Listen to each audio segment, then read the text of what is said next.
pot spune că sunt doar un om, că povestea mea ca toate celelalte. M-am născut, trăiesc și o să mor, și voi fi judecat după fapte, dar sigur am drumul meu. Nu am niciun semn de întrebare, câteodată e greu să fiu eu, dar nu vreau să fiu un oarecare. Vreau să cânt, să visez și să râd, să nu uit să mă joc câteodată. Și atunci când în lume voi pleca, să nu uit să mă întorc acasă. Vreau să cânt, să visez și să râd, să nu uit să mă joc câteodată. Și atunci când în lume voi pleca, să nu uit să mă întorc acasă.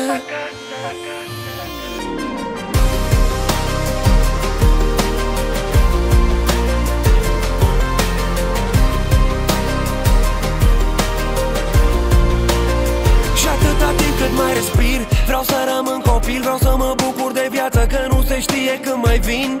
Vreau să beau cât se cuvine, să stau cu cine vine, să-mi iubesc prietenii așa cum mă iubesc pe mine. Vreau să gust din plăcere, să trec peste durere.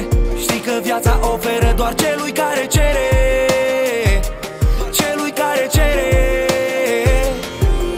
Și-mi vine câteodată să plec, să o las baltă de tot, dar atunci îmi amintesc că în viață nu există, nu pot. Vreau să cânt, să visez și să